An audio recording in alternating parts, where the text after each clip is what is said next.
Hoje é a primeira sustentação no plenário, e não fui eu que ensinei ele, é um dom que Deus concedeu a ele, que na igreja ele já fala da palavra aí, uma série de irmãos lá que congregam junto lá na igreja. Então estou muito orgulhoso, meus parabéns, doutor. Tenho certeza que o senhor vai passar aí em diversos plenários e vai sempre levar aí sua intenção, sua palavra. Isso é um grande tributo. Já é um grande tributo. Parabéns. Obrigado. Bom, vamos lá. E eu confesso que eu já tinha até falado disso antes, nem gostaria de estar aqui mais uma vez. Se possível, a gente já teria votado e ido para casa. Não tenho aqui nenhum tipo de... Enfim, não tenho nada contra a promotora, ou contra o Ministério Público. O que eu falo é o que eu vejo, o que eu estudei dentro desse processo e o que nós produzimos durante a instrução plenária. Não tem nada além disso. Esse é um livro bem emblemático para mim. Já atuei em vários casos de defesas de mulheres e eu sei que para uma mulher, jurada Gabriele, se sobressair, para uma mulher se colocar em qualquer espaço, ela precisa de um esforço imenso. E quando uma mulher é julgada, quando uma mulher é acusada, essa acusação é sempre impiedosa. E posso fazer até uma analogia com esse caso. Esse com esse. Daniele não matou sua filha, mas confessou. A morte acidental de um bebê dentro de um hospital exigia um culpado, o qual, obviamente, não poderia ser um daqueles médicos que cuidaram da criança. Alguns meses antes, Daniele fora estuprada por um estudante de medicina nos corredores do mesmo lugar. Após denunciá-lo, passou a sofrer perseguições e ter atritos com a equipe médica. Na noite do óbito, a sentença da médica foi imediata. O bebê morreu de overdose de cocaína. A execução da pena veio em minutos. Foi presa, espancada na cadeia e apelidada pela imprensa de monstro da mamadeira. A despeito de tudo ter sido uma grande mentira, Daniele, com impressionante serenidade, revela nesse livro os detalhes de uma história que os jornais não contaram. Como o hipócrita microcosmo de poder das famílias de uma pequena cidade resultou na crueldade de que foi vítima. O medo e a ansiedade ante as agressões, a demorada absolvição e como sobreviveu até hoje sem enlouquecer. Nesse caso de Daniele, a única prova do crime que resistiu ao tempo foi a confissão de um crime que não cometeu, colhido enquanto estava sozinho e algemado no interior da delegacia, com o delegado rezando ave-marias em seu ouvido. Por certo, a confissão é a prova mais fraca de um inquérito, mas Daniele nos mostra que para um inquisidor é sem dúvida a mais prazerosa. Roger Franchini. Esse é um caso muito, muito famoso no meio jurídico e que eu convido Vossas Excelências, depois desse julgamento, a se aprofundar nele, porque é uma lição de vida para qualquer um. Ela era inocente. Houve uma confissão colhida, como o final retrata, por um delegado sadista, que sentia prazer em colher em extrair aquela prova, embora viciada, de uma mulher que não matou seu filho, mas que foi acusada de ter tirado a vida de seu bebê. Sofreu 2 vezes, por ter perdido a sua criança e por ter pagado por um crime que não cometeu.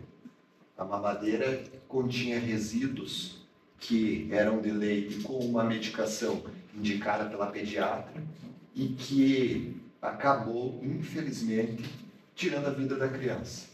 Esse resíduo da mamadeira reagiu com...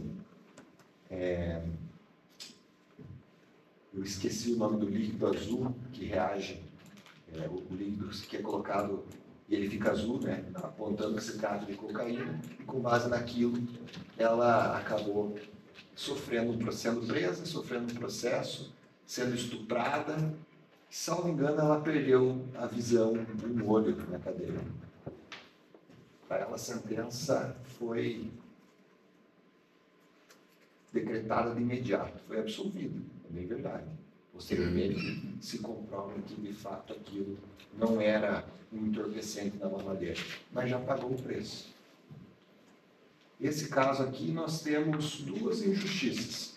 A primeira delas, eu posso dizer, sem dúvida nenhuma, é com a dona Aparecida, que talvez ela busque até não entender o que está acontecendo, ou ter utilizado isso como uma defesa, internalizando tudo isso como se fosse uma situação banal, mas que sofreu violência por todos esses anos e é sempre colocado em xeque, como é típico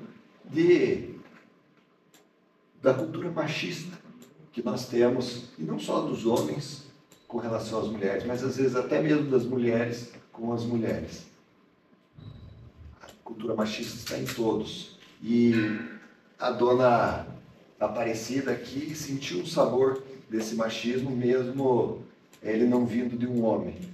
E a segunda injustiça é com o próprio acusado, que, embora eu tenha convicção de que ele agiu sob o manto da legítima defesa, já passou quase que um ano na cadeia. Então, pagou aqui por um crime que não cometeu. Embora tipificado no artigo 121 matar alguém, ele estava sob o manto de uma excludente, e essa excludente era a legítima defesa. Eu, como adiantei já, jurado Felipe, eu dizia e desafiei, mas se não houve a legítima defesa, qual a motivação? Qual é o motivo desse crime? Ele matou o padrasto por quê? Não temos legítima defesa, mas não se tem um motivo. E é inconcebível que alguém tire a vida de alguém se não tiver uma motivação. E para exercer o contraditório, para que alguém possa se defender, ela precisa entender do que está sendo acusada. Infelizmente, quase que uma hora, buscou utilizar quase que todo o tempo e de forma repetida, falando que precisa provar que a faca existia, onde é que estava essa faca, mas não se crava o motivo. Me perdoe se eu não ouvi isso de lá. Talvez tenha sido falado aqui em sussurros, porque da instrução e dos debates, para a réplica me pareceu outra pessoa aqui. Aquela manifestação raivosa do início, bababá, bababá, bababá. Depois alguém sereno, que veio aqui sussurrar uma acusação com absoluta tranquilidade, dizendo que a defesa tem o pior dos cenários, o pior dos mundos, e pretende enganar todos vocês, e que amanhã a criminalidade, se a tese de defesa for acolhida, amanhã ele vai sair matando milhares de pessoas aqui, vai dizimar a população de reserva. Quase que isso. Quase que isso. E que onde estaria a minha beca para proteger a população de reserva. Obviamente que isso é um exagero e não vai acontecer, mas se um dia um facínora tomar aqui a cidade numa mortandade sem limites, eu farei e teria o prazer de me unir a ela, de empunhar a arma e de lutar aqui contra quem quer que seja, que ouse tirar a vida de homem, de mulher, de quem quer que seja. E assim faço se o nosso país um dia estiver em ataque também. Teria o prazer de me unir ao Ministério Público, aos promotores de justiça e partir para a guerra. Vamos lutar juntos. Não é o caso. É uma retórica para tentar desvirtuar o assunto. Não há motivo. E aí falou muito também das teses defensivas. Ora, mas são 9 quesitos, e passou a rede, jogou a rede para ver onde é que pegava. 3 dessas teses são porque eu não sei. Eu não sei por qual motivo esse crime foi cometido. Não existe motivação aqui. Então eu preciso diversificar as teses, porque senão, lembra que eu falei? São apegados ali à formalidade, né? Mas o 479 prevê, são 3 dias, isso agora vem aqui apresentar fotos da casa. Apegados à formalidade. Fotos que eu não sei, bastava ela pegar o celular. Estava ali. Vamos dar uma olhada aqui. Vem aqui, doutor, vamos. É justiça que nós queremos aqui juntos? Bora lá, então. Doutor, por qual motivo o senhor pediu adiamento do plenário hoje? Falo Tá já. aparteado, doutor? Claro, doutor. Claro. E não precisa nem conceder o tempo. E dá à vontade, doutor. A hora que quiser, a gente pode fazer aqui até um debate que eu não fujo de forma alguma. O adiamento aqui foi o seguinte. Nós tivemos uma decisão, lembrando que eu estou nesse processo só para esse momento, só para a plenária. Eu não participei da primeira fase, eu não participei da fase de apresentação de testemunhas, eu fiz 2 coisas nesse processo. Apresentei os documentos antes da plenária e estou aqui hoje sustentando as teses defensivas. O que acontece? Lá atrás, quando dá resposta à acusação, que é o primeiro momento em que a defesa fala nesse processo, houve um requerimento por parte da defesa, que à época nenhum deles, inclusive, atuava. Se não me engano, era um defensor nomeado aqui, um defensor dativo. Se não me engano, não, tenho certeza, é um defensor dativo. Na resposta à acusação, ele pede os antecedentes da vítima, que vocês viram que são antecedentes relevantes, não é um crimezinho, como ela fala, mas é um crime tentado. Antecedentes relevantes. E ele pede os antecedentes da vítima. O juízo determina que os antecedentes venham aos autos. Só que os antecedentes vêm por meio de um documento que chama oráculo. E eles apontam quais são os processos em que ele responde. Ok? Esse oráculo veio aos autos. Só que o oráculo só me dá o número dos autos, qual processo ele respondeu e as partes. No caso de violência doméstica, nem a parte ali, nem nesse daqui, nenhum deles tem o nome. Vem o réu e o número dos autos. E o número dos autos. Doutor, em todos os crimes. Não vem nada de parte. Não vem, né? Não. Então são informações mínimas. O processo segue. O processo segue seu curso. Quando da apresentação, e aí ele foi pronunciado, significa então que a pronúncia encaminha ele ao julgamento do tribunal do júri, existe uma outra fase que se chama do 422, onde se prepara tudo que está acontecendo aqui hoje é preparado no 422. Nessa fase do 422, era um outro profissional. E esse profissional pede que os antecedentes venham aos autos. E o direito é assim mesmo, jurados. Acredito que não tenha nenhum da área do direito aqui, mas o direito é assim mesmo. Um magistrado entende de uma forma, outro entende de outro. Um tribunal aqui do Paraná entende de um jeito, o Tribunal de São Paulo, às vezes, completamente diferente. E é do jogo, faz parte. Esse magistrado que despacha nesse 422, ele diz: olha, eu não permito que seja juntado os antecedentes e que seja utilizado porque atacaria a vítima e isso é proibido no direito. Certo? Perfeito. A partir daquele momento, então, nós temos uma decisão judicial e a decisão judicial de duas uma. Ou você recorre ou você cumpre. O profissional da ocasião não recorreu. Esse profissional não era eu, não era meus colegas. Ele não recorreu. E aí, nós seguimos a marcha processual. Seguimos a marcha processual na fase que antecede aqui esse julgamento, que chama do artigo 479, que prepara, de fato, a plenária aqui, nós temos 3 dias úteis para dar ciência um ao outro acerca dos documentos que são juntados para utilizar aqui. A doutora promotora junta aos autos antecedentes, só que antecedentes do acusado.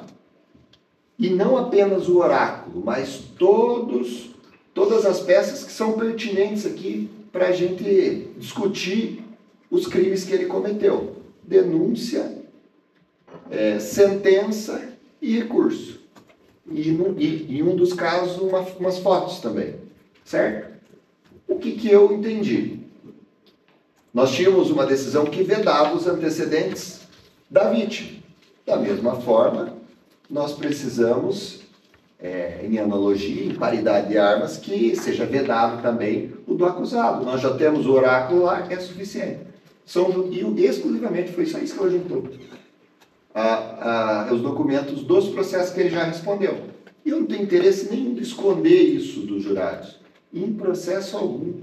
Inclusive, pedi para ele falar aqui sobre o antecedente. E ele, sem problema algum, falou.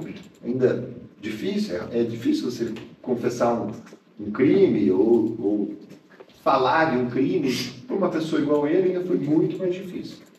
Então, veja, quando ela junta isso e eu tomo ciência, eu me coloco também no direito de juntar os antecedentes da vítima.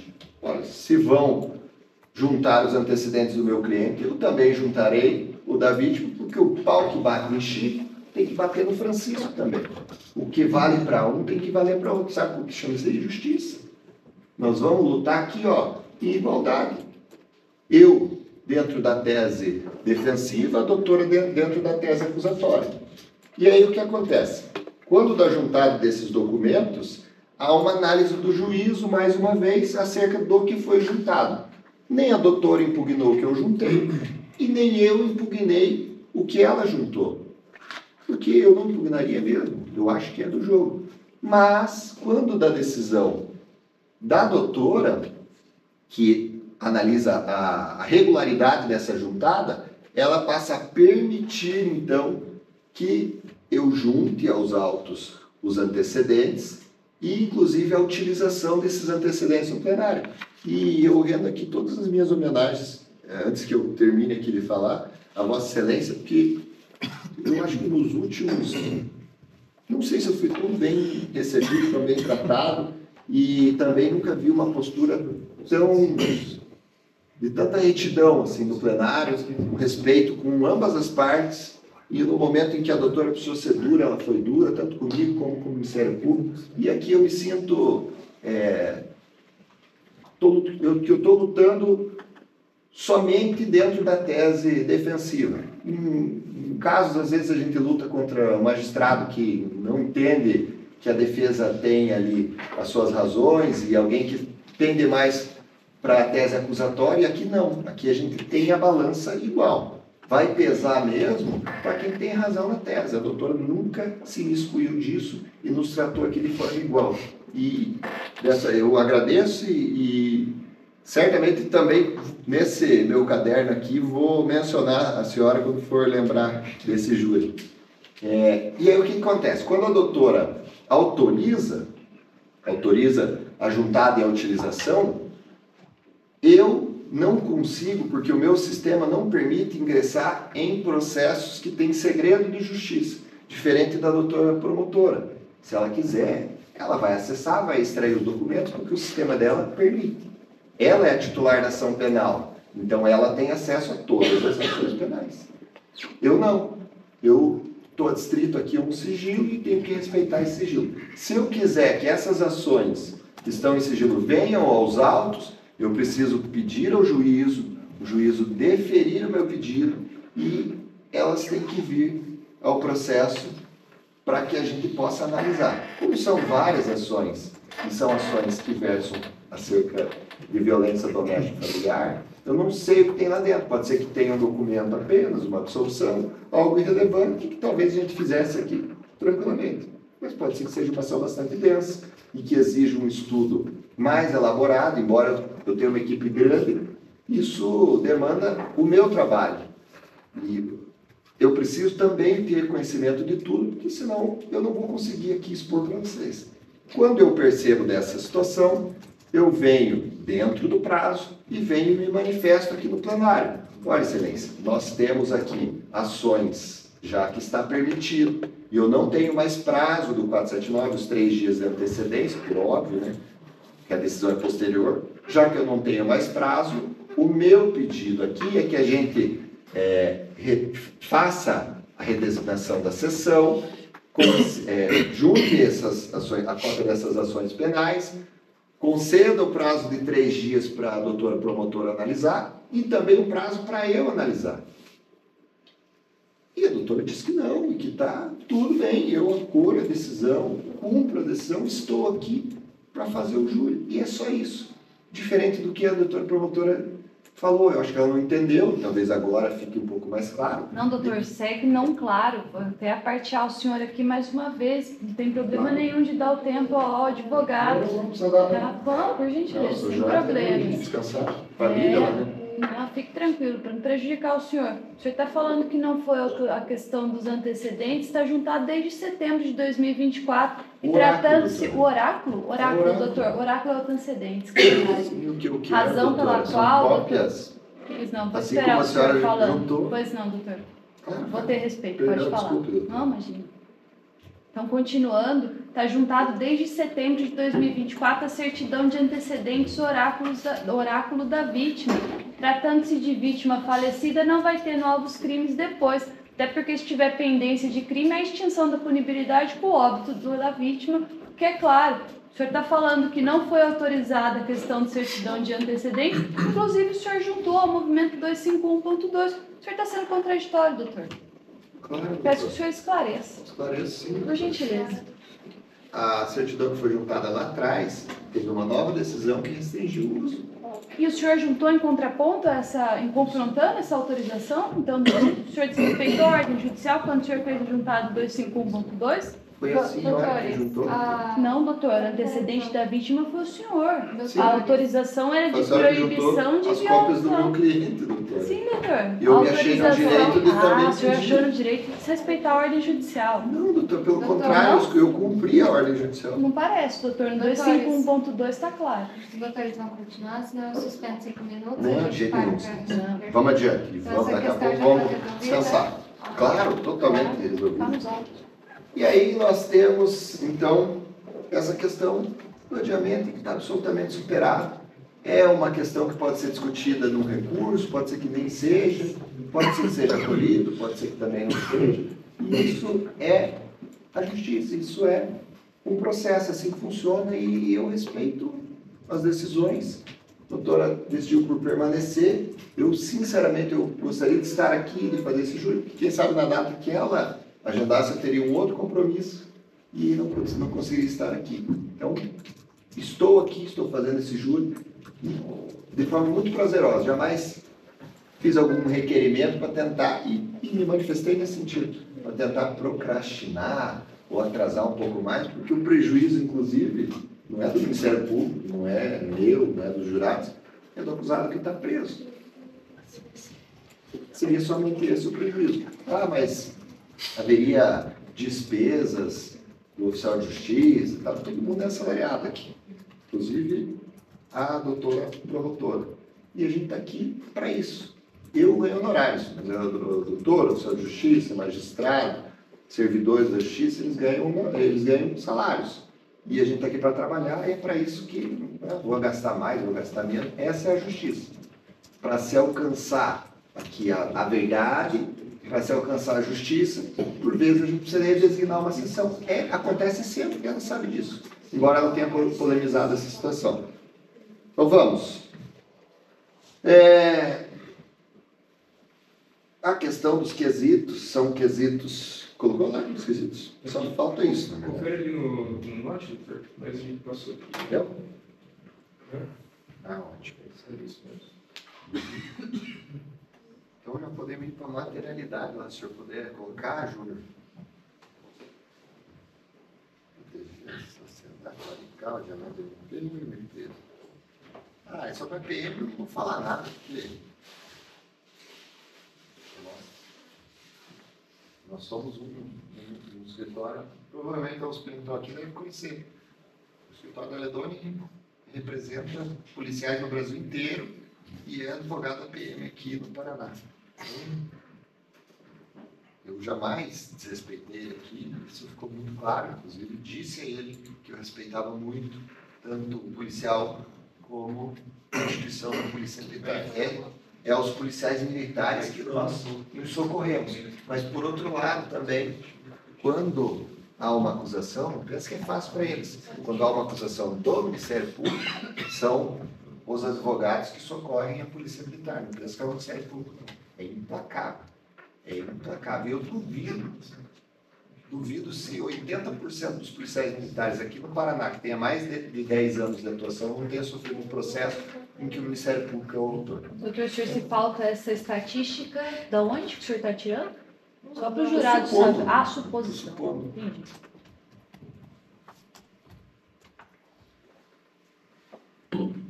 E obrigado, doutor, por esclarecer aqui, porque é Claro. uma suposição, não Claro. tem esse índice. Eu imaginei. Mas defenderam muito polícia, muito. E a Polícia Militar, o pano, a farda, o Ministério Público jamais vai conseguir condenar. Pode ser que um policial militar ou outro vai condenar, mas a Polícia Militar de jeito nenhum.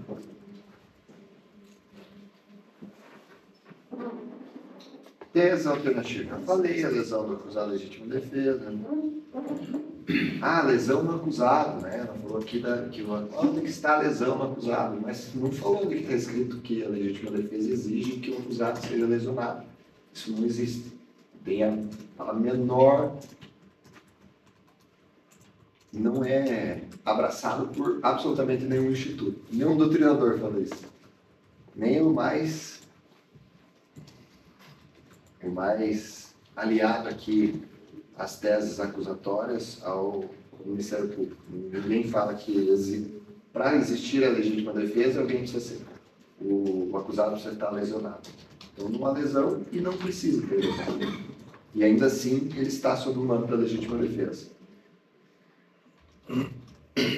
Uma coisa legal. Conhecido dos advogados, seu Nilson. Eu sabia que ela ia lançar esse veneno aqui. Apareceu, né, que o seu Nilson conhecia os advogados. A gente não precisa de fazer isso. E outra que o seu Nilson não ia também se vir aqui mentir para salvar o Denir. Quem é o Denir? Persuadir alguém, e eu também não faria isso. De graça, para vir aqui tomar um pau do Ministério Público, que eu sei que isso não pode acontecer. Então, não tem o menor cabimento também. Eu não conheço o seu Nilson, nem o senhor que foi lá tirar fotos, né? Conhece ele porque foi lá no local para tirar fotos, nada mais. A dona Aparecida falou da faca, daí ficou aqui insinuando, mas quem que falou para a senhora da faca? Quem falou foi o filho dela. Ela só não quis falar, que era o filho. Ela não entende nada do que está acontecendo aqui. A cabeça dela não pode falar que foi o filho que falou da faca, porque senão ela, sei lá, vai estar incriminando o filho, não sei o que pode passar na cabeça dela. Mas fica óbvio que foi o filho dela que falou da faca. Mas a doutora tenta desvirtuar e dizer que foi o advogado que foi falar para ela. Uma que não tem como combinar nada com ela. Ela não fala nada com nada. A gente não conseguiu estabelecer um começo, meio e fim da história com ela, porque ela vai para lá, vai para cá, vai para lá, vai para cá. E tem no instinto dela a posição de defender o filho, então não haveria a mínima condição de combinar uma versão. Da mesma forma, ele tentar combinar uma versão que ela vai lá e fale isso, está tudo perdido, ele não vai conseguir falar. Ele não tem capacidade para falar. Porque ele não tem capacidade de pedir a absolução para vocês. Não tem como combinar nada com ele. O Denir é isso aí mesmo. O que ele falou aqui é dele. É o que ele tinha para falar e falou. Tanto é que se eu tivesse que combinar alguma coisa, eu não ia falar que ele esfaqueou a mulher, que ele usou crack, que isso, aquilo. Eu não ia colocar o cara numa situação dessa. Então eu não combinei nada nem com o Nilson, nem com a dona Aparecida, muito menos comigo. Se vocês absolverem ou condenarem, absolverão dentro daquilo que realmente essas pessoas falaram e queriam falar e tinham que falar. E pegar pelo cansaço aqui, eu estou morto de cansaço. Eu estou com, acho que, sei lá, umas 2, 3 noites, assim, dormindo muito pouco. E não estou reclamando aqui de jeito nenhum. E outra, quem escolhe vira réplica não sou eu. Quem escolhe é o Ministério Público. E muitas vezes vi o promotor fazer uma grande sustentação na oração e simplesmente colocar para o jurado decidir. A defesa vem depois e o jurado decide. Não, obrigado, vira réplica. Ela decidiu virar réplica, então se alguém buscou cansar o jurado aqui, certamente não é a defesa. Ela falou assim, mas quando ele falou de um dos nossos, né? Eu não sei se ela se feria aqui, a vítima, não sei qual é o pensamento dela, mas eu mesmo, a vítima aqui não é um dos meus, e certamente não deve ser um de vocês, porque ela é uma péssima pessoa. A vítima é uma péssima pessoa. E fala aqui sem medo. A vítima não valia nada. É um assassino e um canibal. Certamente está no inferno acertando as contas com o diabo.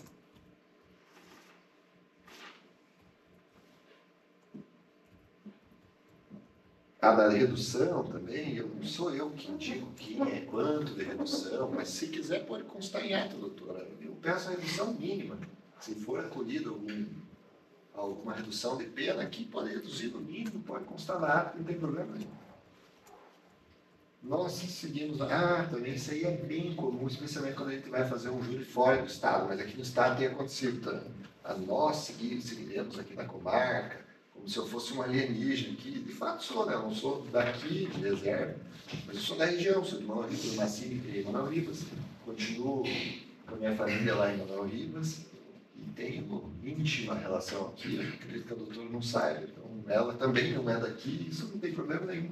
Eu não ser daqui, a doutora não ser daqui, a doutora também não é daqui, de Curitiba, e está tudo certo. Então isso não pode ser um motivo, o cara não é daqui, quem é ele para vir falar alguma coisa que ele reserva?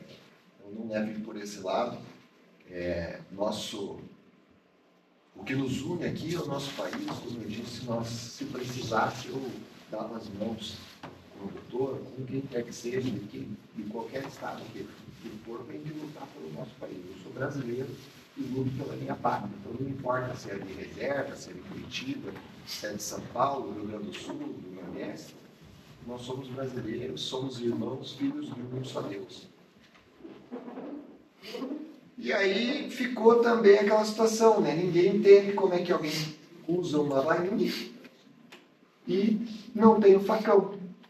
Obviamente que eu não consigo achar esse facão. E não era a minha missão achar facão. Agora fica fácil falar, mas cadê o facão?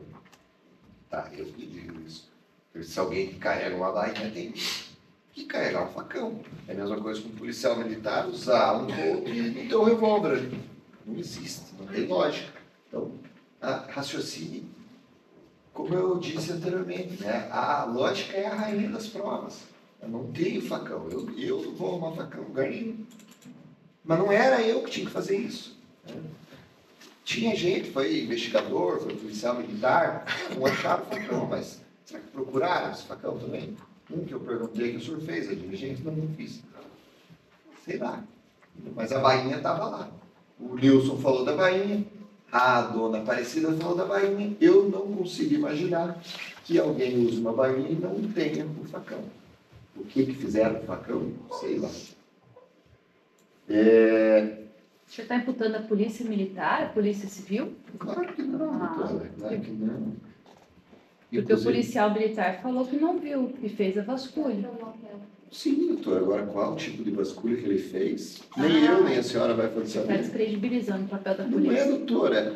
Inclusive, ele diz aqui, né, no plenário, a nossa missão ali é de polícia ostensiva. A gente estava preocupado em encontrar o autor daquele fato.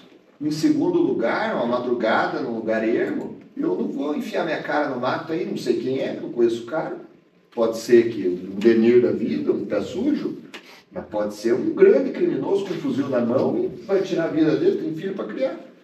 Tem família em casa. Para meio tempo, eu também estou adicionando o tempo dos doutores. Tem mais alguma parte, doutor? Doutora, vai depender do que for Não, falar. nesse assunto Neste específico. assunto da questão da policial. Isso. Não, só o questionamento se é essa polícia que hoje o senhor incrimina, para trás dessa Doutora. situação, é a mesma que o senhor diz defender. Doutor, eu não estou incriminando ninguém, mas Porque o enfim, policial informou é do que não jogo. viu. Tá fazendo o teu jogo, eu entendi.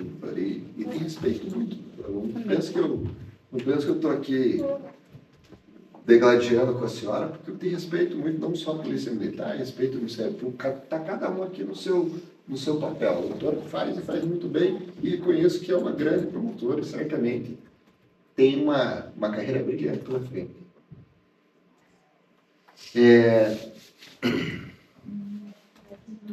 Mancomunado, eu nunca falei que a doutora estava mancomunada com o policial civil. E se falei também, se a senhora entendeu dessa forma, me perdoe, doutor. O que eu disse é que o policial civil foi no embalo das perguntas dela. Ele ia perguntando e ele foi indo. Ah, mas isso, mas aquilo, de repente ele joga. Ele muito provavelmente, não, eu tenho certeza que ele passou por um curso de direito. Ele entende o que está acontecendo aqui, o policial civil.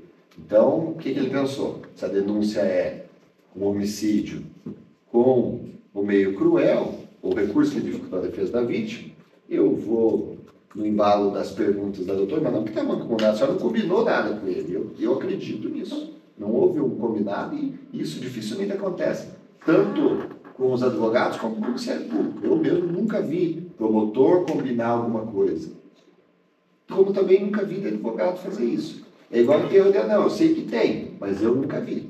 Então, nós temos aqui um embalo, ele foi indo no embalo e ele se colocou para ajudar, mas ele caiu. Ah, mas ele estava deitado, ele deu uma forçada deitado. Ele lançou o veneno, às vezes cola, ele tem credibilidade, ele tem fé pública, é um policial civil, merece a nossa credibilidade, ele jogou. Ele foi tentando ajudar, talvez. Ele fez isso.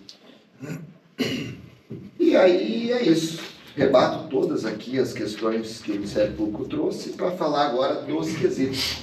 Senhores, agora vão sair daqui. Quanto tempo eu tenho? 13. 13? Não vou nem usar tudo, vai? Já vou estar.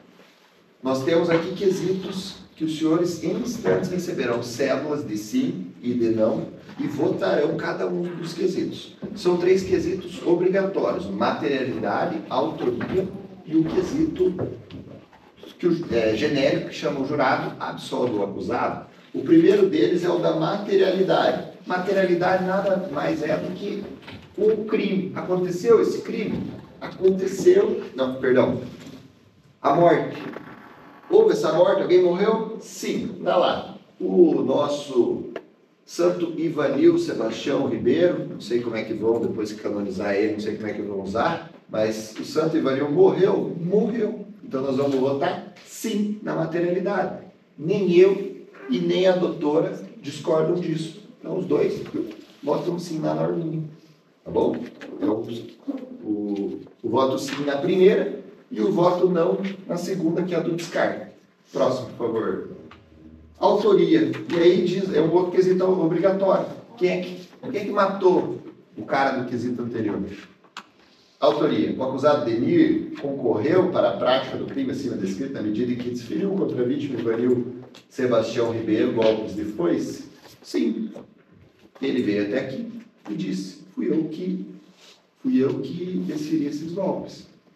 Então, nem eu, nem a defesa, nem a acusação tem divergência acerca desse quesito. Então, também, primeira urna, votinho sim. Segunda urna, que é o descarte, votinho não.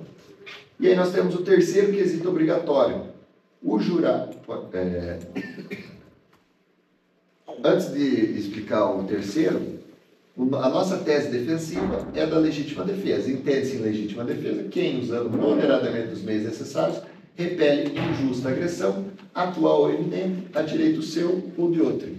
Nem vou ficar chovendo numa olhada aqui, porque só vou cansar vocês. Falei bastante da legítima defesa e é o que a defesa entende que aconteceu. De fato, ele estava numa situação de legítima defesa. Então, próximo.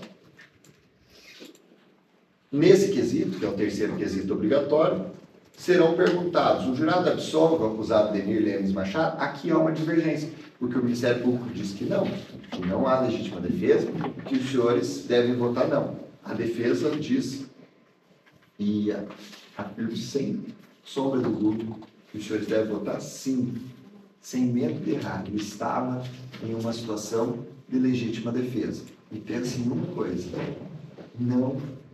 ninguém contou para os senhores e para a senhora por que é que ele cometeu esse crime. Se não há legítima defesa, tem que explicar por que ele matou então.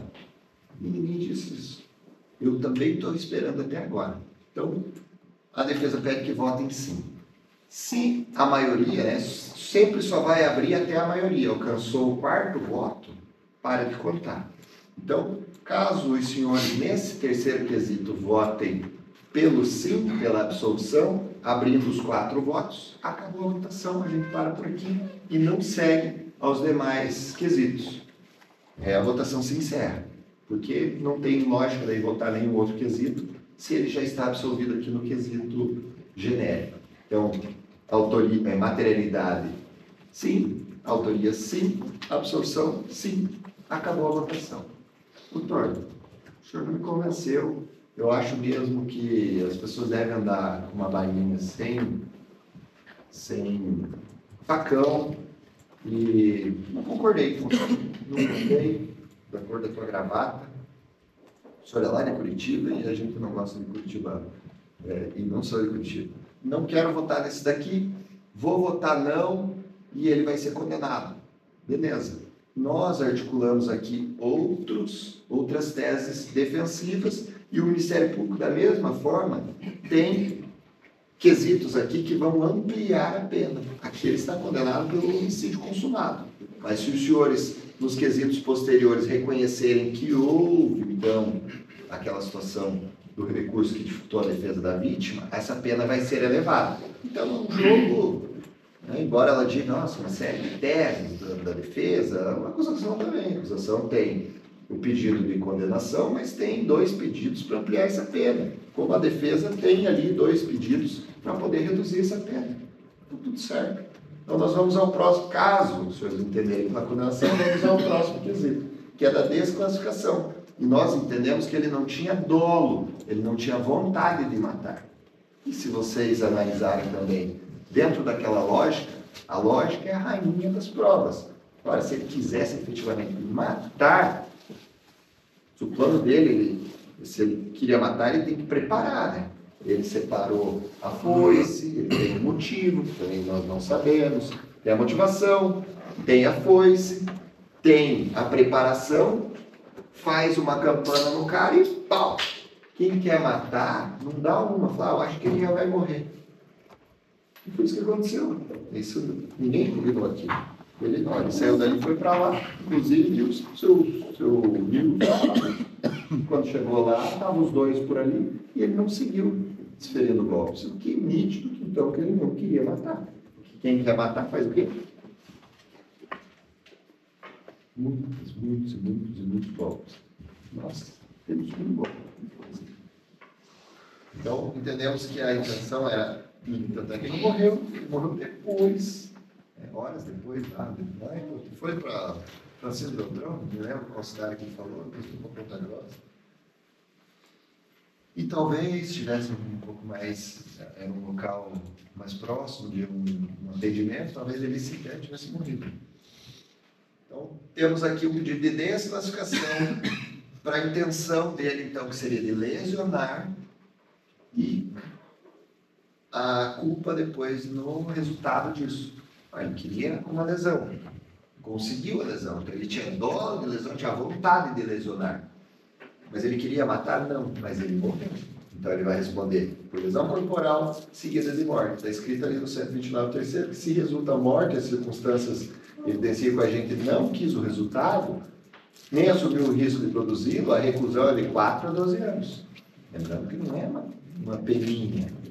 Ela está querendo dizer que é 12 anos. Próximo.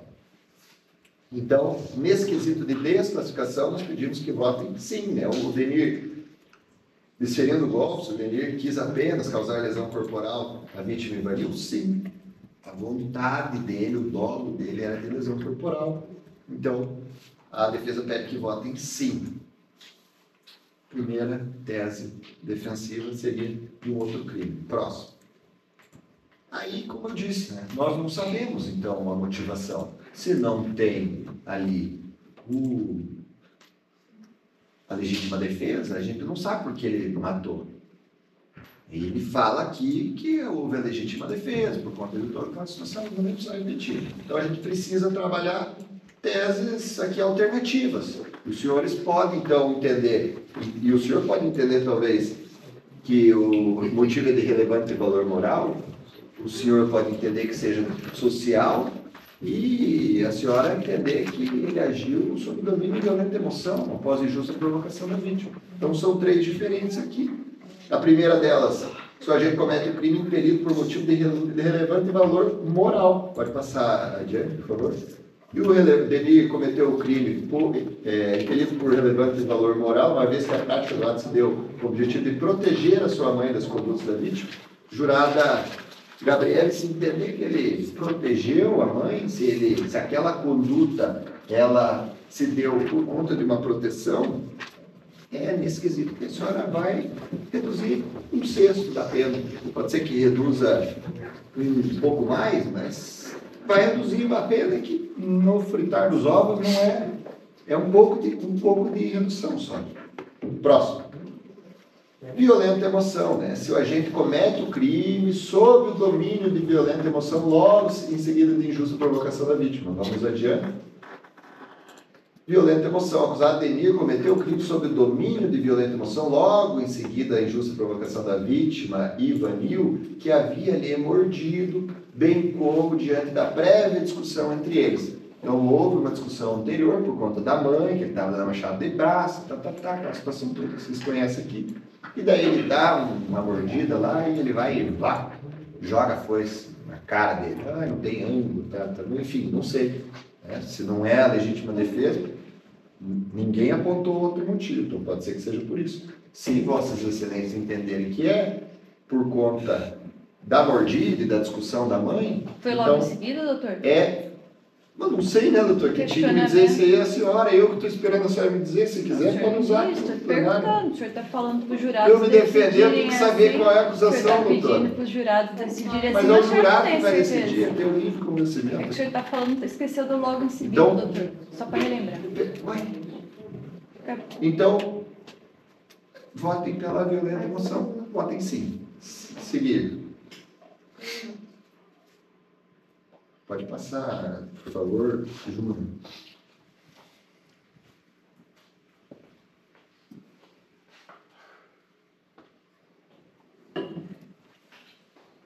Relevante valor social. Se a gente comete o crime impelido por motivo de relevante valor social.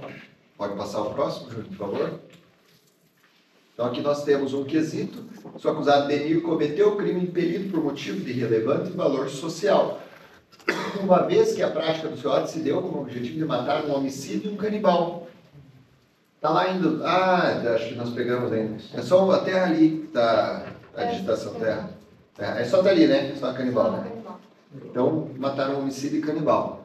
Então, vejam, o valor social é que ele era uma péssima pessoa para a sociedade. Se ele era uma péssima pessoa para a sociedade e matou ele tem uma redução de pena. Esses atributos de homicídio, 2 homicídios, mas eles são tentados. E comer carne humana e tomar sangue humano, nos dá aqui o direito de pedir aqui uma redução de pena por essa relevância de quem era a vítima. Então, eu peço que votem sim. Na verdade, eu peço que vocês votem no terceiro lá, que acabou essa votação, que vai dormir. Vamos para frente. Não, pode passar. Esse aí é o vídeo dela, mas vocês sabem que ela já disse aqui em plenário que batia. Aqui também, pode passar. Relevante valor social. Pode passar, estou repetindo aí. Meio cruel. Aqui, aquela discussão que a gente teve aqui. Da crueldade, né? Se o acusado de cometeu um crime com emprego meio cruel, ele optou por dar um golpe de foice no pescoço, justamente para infligir mais sofrimento naquela vítima? Obviamente que não. Não tem como escolher, vou escolher, vou te dar uma no pescoço para você sofrer mais. É uma discussão e bum! Manda o facão, pode acertar. Poderia ter acertado na canela, como queria a doutora, mas ele foi para afastar uma injusta agressão ali. Então acertou o pescoço. Ele não escolheu trazer mais sofrimento por isso. Isso está dentro já do crime de homicídio. Eu nunca vi alguém matar e quem morreu não sentiu dor. Acho que até tem, né? Injeção letal, na pena de morte, eles buscam aprimorar aí para sentir o menos possível aí de sofrimento. Né? Mas toda morte tem sofrimento. Então, na minha visão, esse meio cruel não existe porque a dor e o sofrimento é inerente da morte. Então, eu precisava de um motivo efetivo que o acusado escolhesse trazer mais sofrimento.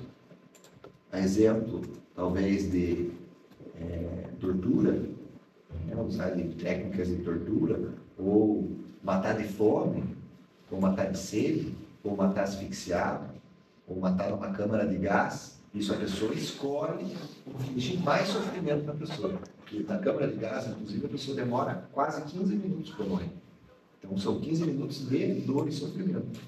Só para um sádico, um canibal, para fazer esse tipo de coisa. Eu entendo que não existe. Então, a qualificadora do meio cruel, peço que votem não. Próximo. E a última, recurso de dificultou a defesa da vítima. Acusado Denir, então, cometeu o crime com recurso que dificultou a defesa da vítima, considerando que essa encontra desarmado e embriagado. Bainha, ninguém usa uma bainha sem facão. Embriagado, os dois estavam embriagados, em pé de igualdade, ninguém pediu a vítima beber. Jurados, muito obrigado. Deus abençoe no domingo agora o voto de cada um. Pode ter certeza que a absolução é o melhor caminho aqui. E me perdoe se em algum momento eu me inflamei aqui e ofendi alguém. Isso jamais foi a minha intenção. Deus abençoe. Na medida, doutor.